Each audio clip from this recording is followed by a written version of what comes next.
Hi there. My name is Ray Paris. I work at Babylon Health, and today I'm going to talk about architectural approaches. And if you have seen the agenda, it's pretty much this, which I defined it around 3 to 4 months ago. Uh, and the reality is that I sort of lied regarding the agenda. It's slightly different, but for a couple of reasons. So, who of you have used Reactive Swift or Reactive Cocoa or RX Swift? Anyone here? Using. Let's put it like this. Using. Okay, so I did well in lying and changing this a little bit. So the actual talk today is it's more about this. So in our current app, we are using the observer pattern to manage the life cycle of the app, and we're using Reactive Swift for that.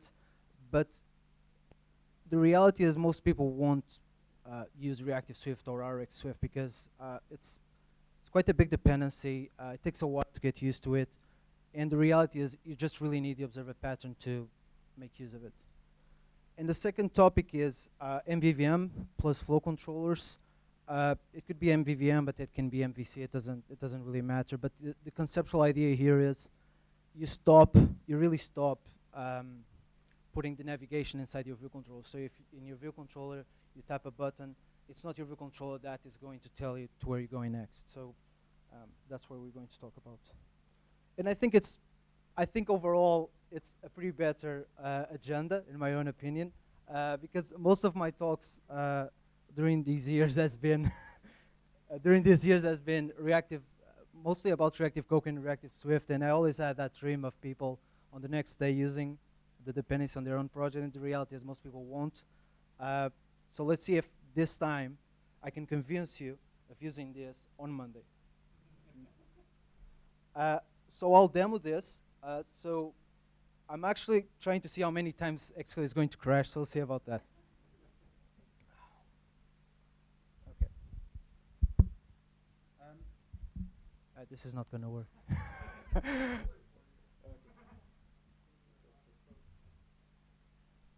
No, no.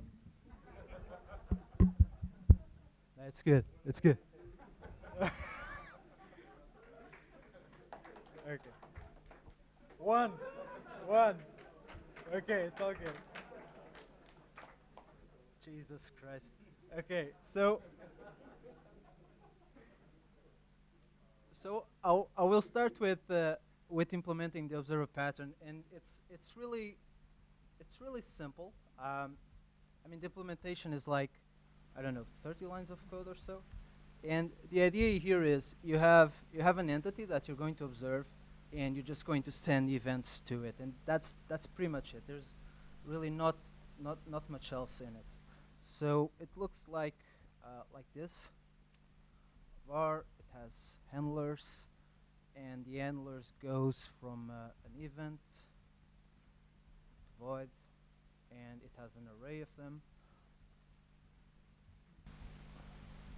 and it can start empty. And the initializer here is not particularly interesting. It actually doesn't do anything really. So you have this, and you have something. So you want to actually add an observer, and it's a handler. So if you've seen the previous talk with the form kit from David, there is a slight difference in implementation. It's just more the API design is a bit different, but conceptually it's the same thing. So the handler goes from an event to void.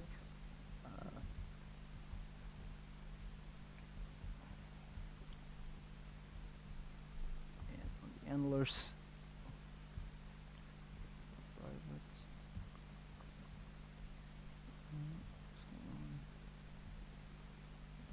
And handler. Oh, thank you.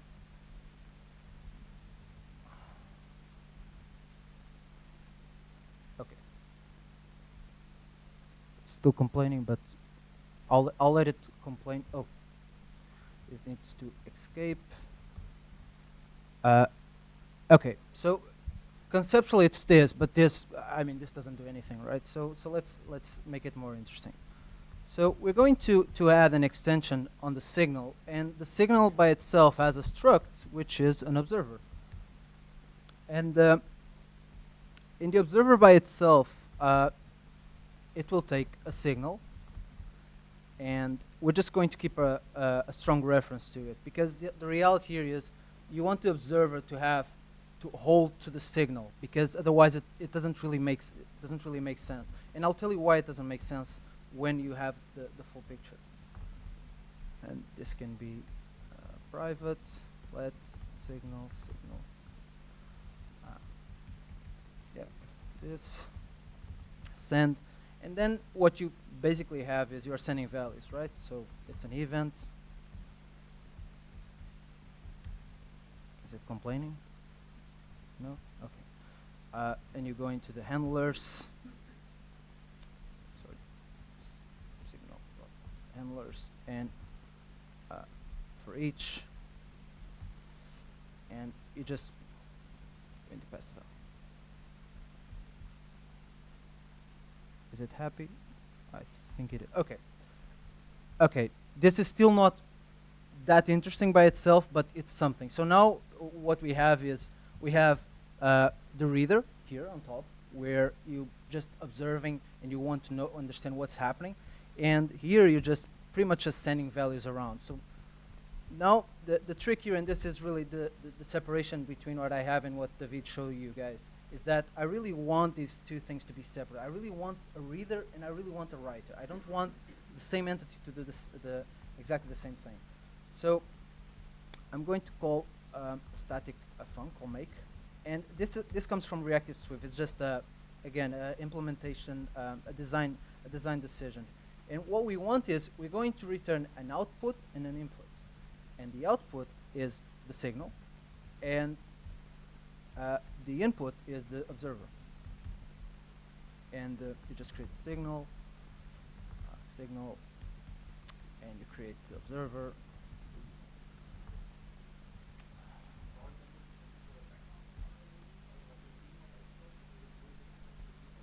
I think it's the lights.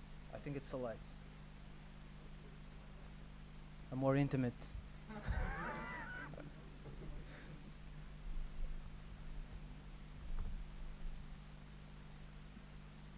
There's no way to turn them off.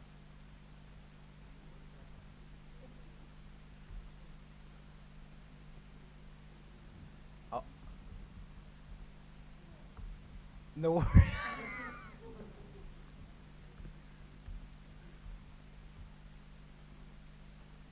Okay. I mean, I can change it. It's just I really like this theme. Okay. Just yeah. So, okay, so we have our implementation, and just for you guys to see how it looks like, it's so from a consumer point of view, it just looks like this. You have an output, you have an input, you have a signal, right? In this case, you want int, perfect, and you go to your output, and you add an observer, and you just say print this, and you go to the input, and you send a value, and you have, does it work? Yep. Yeah, it works. Okay. So this is really the most basic implementation of the observer pattern. Don't use this. This will crash. It's not thread safe. It will seriously crash. By the way, if you're interested, it will crash here because, as you might know, arrays in Swift are not thread safe. So this is if this is being modified in different threads, this will crash. And let me go to the sheet here and go back. and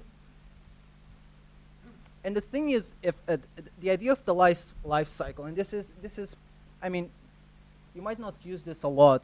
But for example, if you're on your analytics tool and you want to know, for some reason, when the user went to the foreground and then to the background and then went to the foreground, you might be interested in sending and tracking these events. And that's why, for example, the observer pattern is quite quite nice to do this sort of things. And a way to do this would be, for example, you could have your input here, which should be a signal, private, to be a signal of life cycle, and it to be an observer, and of course force on wrap because it's nice, and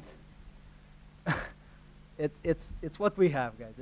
That's the life we chose, and we go to the signal and life cycle make, and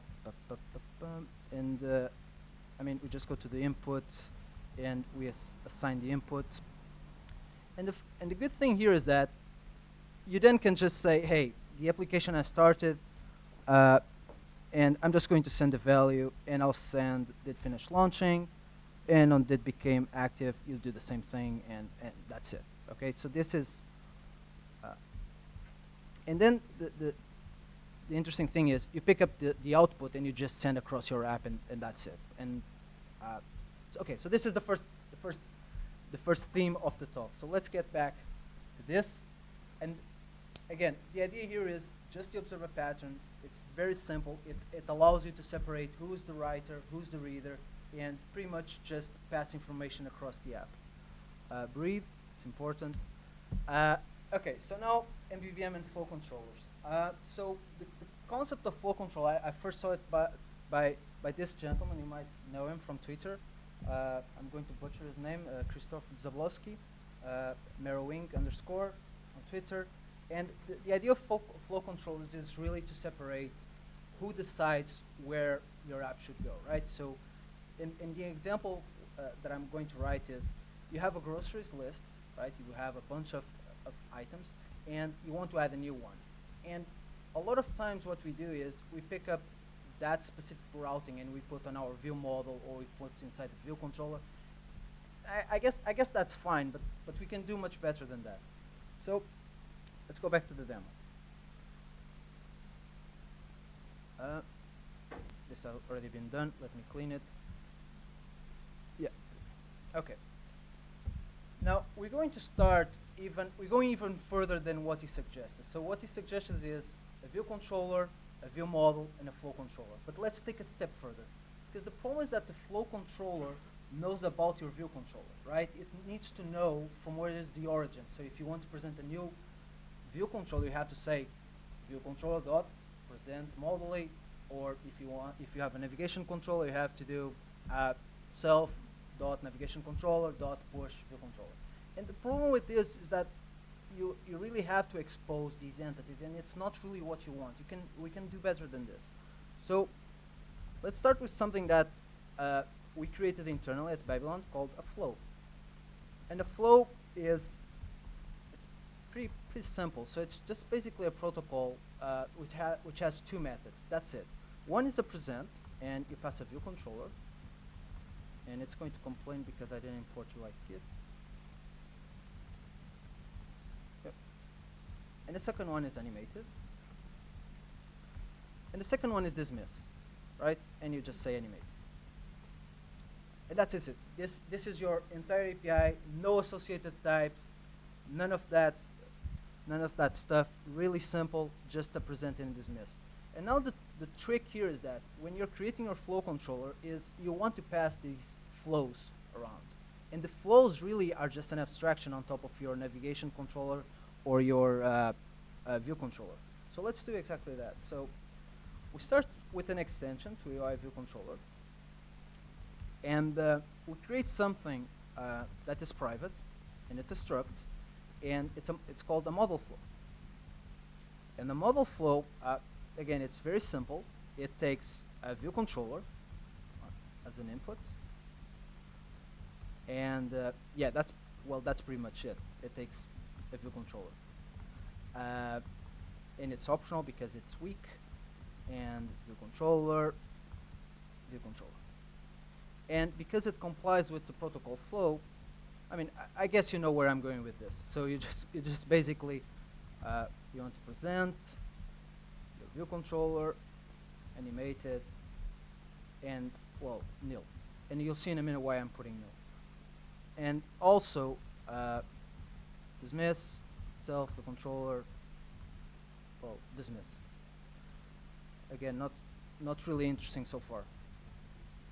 Um, and the way you actually get this flow, it's very simple. So you call it a model flow, which is a flow, and you just return model flow self. Is that it? Yeah, yeah, that's it. So this is the basic concept behind the flow. And the really nice thing about the flow is that you can actually test now which view controller is going to be called. And I'm going to show you how in a second. So because copy pasting is really nice, let's do that. And I'm just going to change slightly. And instead of model flow, it's a navigation flow. And it's pretty much the same thing. Yep. And this just implementation here is slightly different. I'm just going to call this.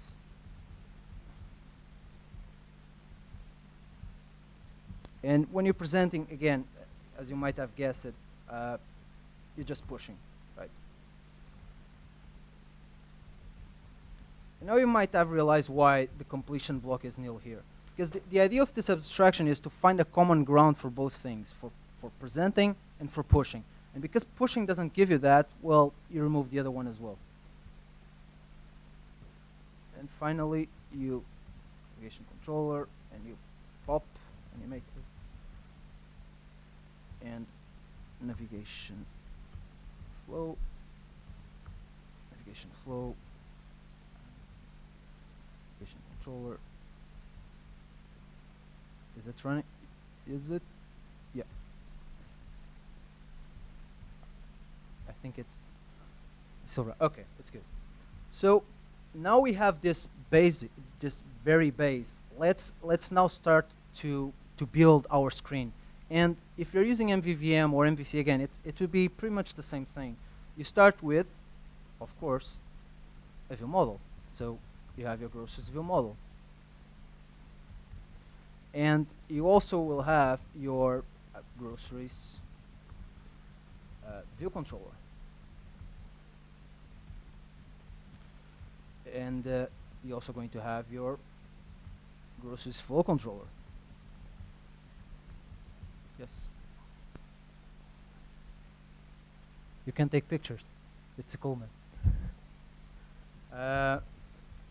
And again, this is not particularly interesting as well. So the groceries view model, yeah, it's horrible, man. And so your view controller, what it takes, and it takes a view model, right? It's a groceries view model, and it's initialized with 1. Groceries view model, self.view model, and super inits with nil. And because I just can't remember this goddamn method, I'm just going to copy it and be done with it.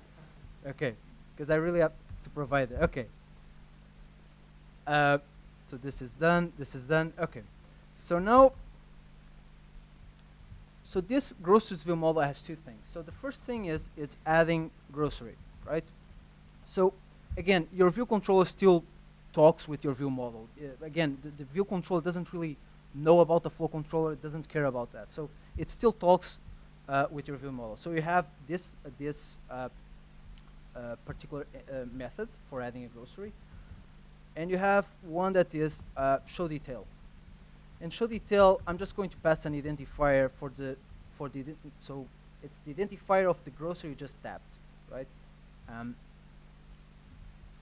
So when you're inside your view controller, you probably have a button, and you tap on it, and it just calls the right function on your view model. Now, as you might expect, in iOS, when you want to see a detail of an item on a table, you push, right? You go into the detail.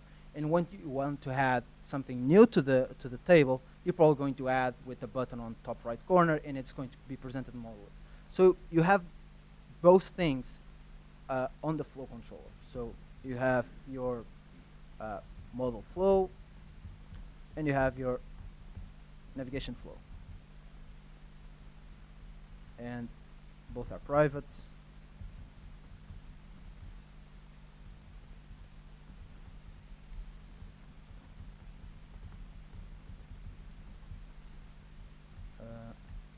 Sit, flow, model flow. And now, why the hell did I spend like, I don't know, 10 minutes doing the observer pattern at the beginning? Okay, so now I'm going to show you why. So from a flow point of view or routing point of view, you really have two things, right? You have so I'll call it groceries routes. And you really have two things. One is add a grocery, and the second one is show detail, and the show detail as an identifier and an int, right? And this is really how you pass information around. And what you do now is you have again your output, you have your inputs, and you have your signal, and this time you're going to say groceries routes, and you're going to make, and obviously it's complaining because it cannot see the code, so I have to copy paste again, which is fine. I know I could have put it on the source, but I'm lazy, so I'll just put it here. Flow to do, yeah. So I'll just put it here on top. Again, it's exactly the same implementation I did. There are no tricks here, same thing. And okay, so now it is able to see that I have the make. And your groceries view model in this case, it's really the writer, because it's the one that is defining the flow. So you're going to pass the writer to it, so which is the input. And it's pretty much a signal of groceries routes, and it's an observer, and so much boilerplate, Jesus Christ. And self-document. Okay. And when you add a grocery, what you're really doing from a view model perspective is you're just sending a value across. You're just saying, hey, this action happened, do something with this. And this exactly the same thing with the show detail. And you just identifier,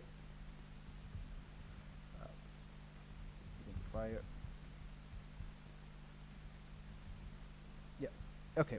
So, okay, this is not done, obviously. So the problem here now is passing the output to the flow controller.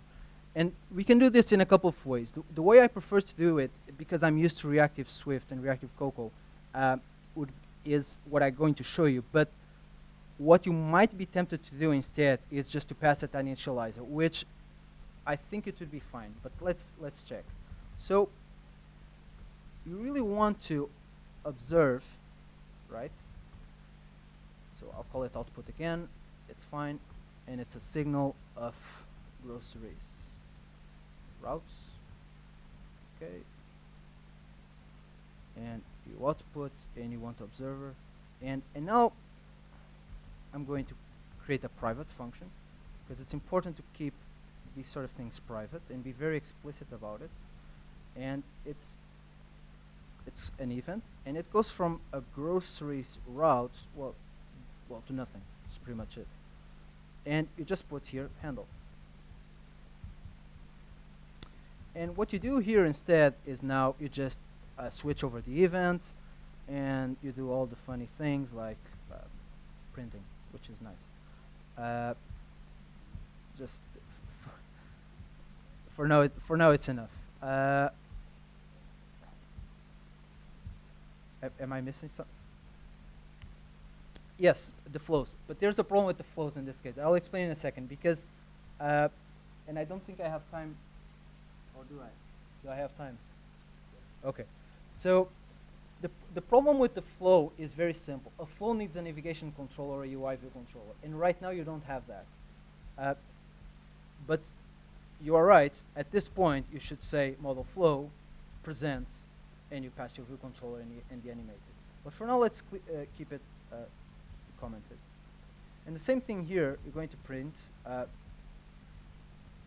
show detail, identifier, and I like to keep when I have case, I like to keep the let on the left side, because if you have more than one associated value, you have to put twice let, so I prefer to do it this way. Is it compiling? No. Is it now? It is. Okay. So, but this is not done. This is not done yet. So, how do we actually initialize all this stuff? Because we have created all these entities, we have hooked them up. How do we actually create this? So, I'm going to go a bit down so you don't see anything else, because it doesn't really matter. And the important reason here is why all this stuff? Why do you have to all go through these hoops and loops? The reason why is that I really want to avoid forced unwrap. I really want to pass my dependency at initializing time. Why? Because then I know exactly what my entity needs in order to function. Because if I come here to my view controller, I can see exactly at init time what it needs. It needs a view model. It doesn't need anything else to function. And it's exactly the same thing for my flow controller. It just needs the flows. And again, for the view model just needs this. And this is the reason why we're going through these hoops. It's the intention behind our code, why we're doing this. So we start by creating the signal, which is output. I really need to get better at this, because copy paste or something. Go through routes, make, and then you create your view model, and you pass your input, and now you have your view controller, and you pass your view model. So as you can see, there is no hidden dependencies where you have to set it up. There's nothing. It's very explicit what is happening. And then you have your navigation controller.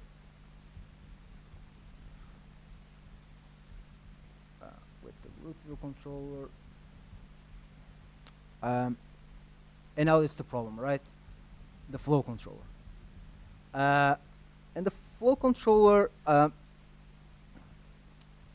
Jesus Christ. The flow controller, so it takes a view controller, right? And you just say, I want the model flow. And now you have your navigation controller, and you say navigation flow.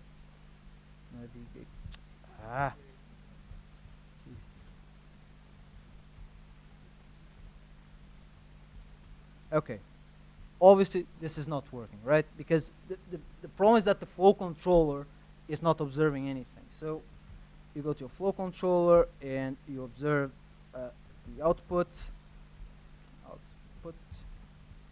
And now if you go to your view model, and you say had grocery, is it working? Oh, input. I think I created the input and output. It's here. Okay. Is it? Okay. Disregard all this. Well, the point is to add grocery down here. So that's really the point. That it's actually being called, and the flow controller is now hooked up. And some of you might realize or not, but some of you might think that it's sort of magic, because no one is holding to the flow controller, right? No one is holding this guy.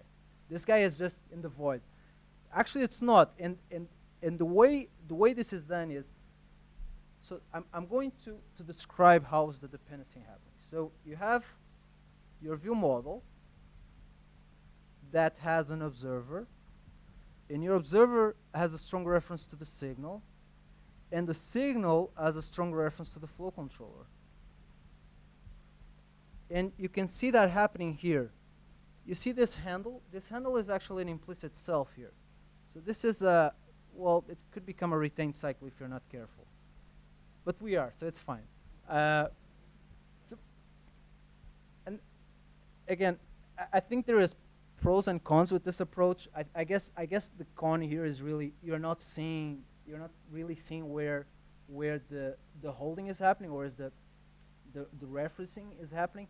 But on the other hand, from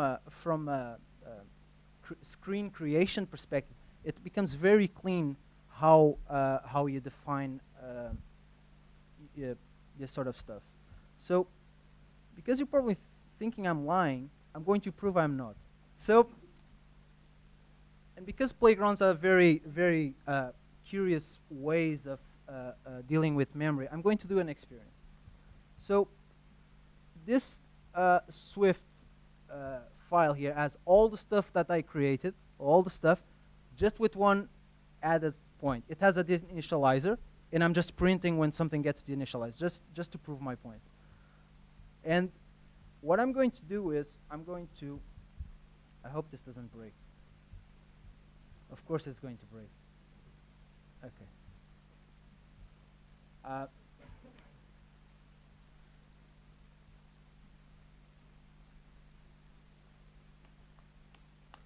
Yeah, that's it. Okay, you're not going to see any screen. That's beside the point. But the point here is you're sending these values across, and you can see them here, right? Nothing is initialized. All the setup has been done here as before. Everything is the same. But now here's the trick. If I come here and I forcefully nil out the navigation controller, and again, this would happen if, for example, you'd pop out your screen. Just to prove my point, this everything gets deinitialized, hopefully. Okay, some more stuff that doesn't really. What the hell is even this stuff? Okay, it's here. Okay, it's here. So you can see that everything gets deinitialized, right? So if the screen gets popped, your flow controller, your signal, your view model, your view controller, everything goes away. So, okay, so this works. So that's going back to the slides. So, what have we learned today? Hopefully something, but hopefully something. So on the first part of the talk, what I really want to explain to you guys is that you can have the observer pattern in a very simple way. You don't have to rely on singletons to pass, I don't know, life cycle state around. So a lot of times you just have a singleton, and every time a method of UI application delegate gets called, you just set it. You don't really need to do that, and you can really pass this. And again, I didn't really show you on the test, but all this stuff is testable. You can actually come here. Do I have time? Okay, you could actually do this. You could come here and you say, okay, I have this test flow, which is a flow, and when it's presented, I'm going to do, I don't know, a fatal error, and when it's dismissed, it's going to do what is this? And it's going to do exactly the same thing. And in your unit test, you can actually pass this test flow to your flow controller to make sure that that particular flow is not called. So all this stuff is testable. And it's very explicit when you create each component. So again, the observer pattern by itself, it's very simple to create in Swift and makes things very explicit. And finally, with MVVM and flow controllers, I think it begs for you guys to really think about when you want to go from one screen to another. Do I really need to know where is the origin? Do I really need to know what is the destination? Probably no. If you're inside your view controller, that view controller doesn't really care what is the next screen, right? It shouldn't know about that at all. And all of this stuff, again, it's testable. And that's it. Thank you very much.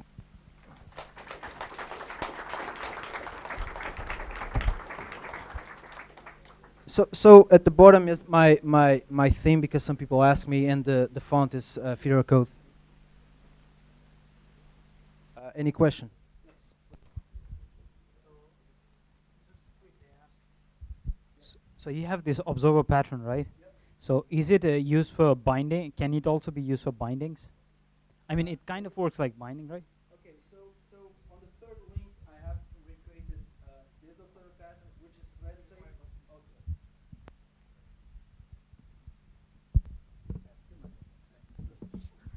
Okay, so the idea of when you say bindable is just a very it's a declarative way of just binding one property to another. Answering your question, no. And the reason why is because I think there's still a cognitive problem with using bindings. And the goal of this talk, because I've been regretting for many years giving talks about reactive Cocoa, and at the end people just say, screw this, I'm not going to learn this. It's going to take a very long time to even understand this. I'm probably going to be shut down if I try to use this sort of stuff at my work. So for this talk in specific, I really want to do something as simple as possible that people just can try it and see how it goes. So no, there is no bindings. No. Yep. So the second part of the question is, you mentioned that flow is used to navigate between screens, but you don't want to know the origin or the destination, right? So the flow is just an abstraction about the screen you're going to. It's just that. It's Yeah. nothing. So there are other couple of ways you could do this, like Yep. for example, using a router. How Yep. would you differentiate that and this approach? I see a router more as a place, as a gateway where it knows exactly to where you're going and where you're not going. I think it makes sense for some places. I would say for 80% of the times doesn't make sense.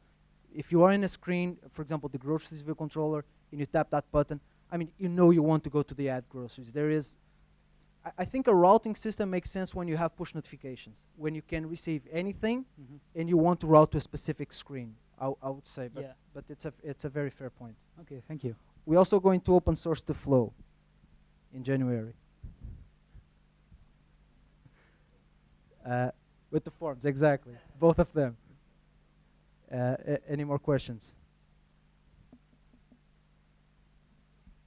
Go for it. What about debugging such style of code? You can use prints. I mean, the only let's put it like this: the only real difference that is happening here. I mean, the observer is just you can look at the observer pattern as pretty much delegation, where delegation is one-to-one, and the observer pattern is one-to-n. That conceptually it's not different than that.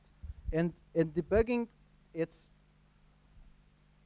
I would say it's still okay. If we're talking about reactive Cocoa, reactive Swift is a pain in the butt. It's because you have a huge stack trace. It becomes wild. But with this sort of approach, I think it still remains simple as you can get, because you're dealing with closures, right? You're passing a closure as an observer, so it gets as simple as that.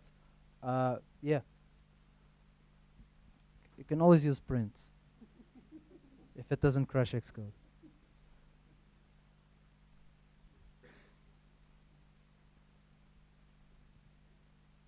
One question?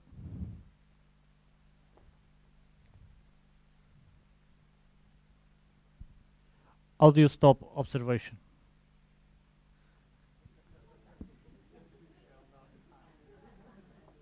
That's a very unfair question. Mostly because well, you have to keep a reference to it. So when you start the observation, you should return something that in reactive Swift and RX Swift as well, something that's called a disposable. And when you have this disposable, you just call dispose on it. And what it really does is it just goes to the array and removes that handler. That's it. Doesn't do anything else. So you're pretty much getting rid of the observation. I have an open issue on the repo for that. So if someone wants to send a pull request, more than welcome.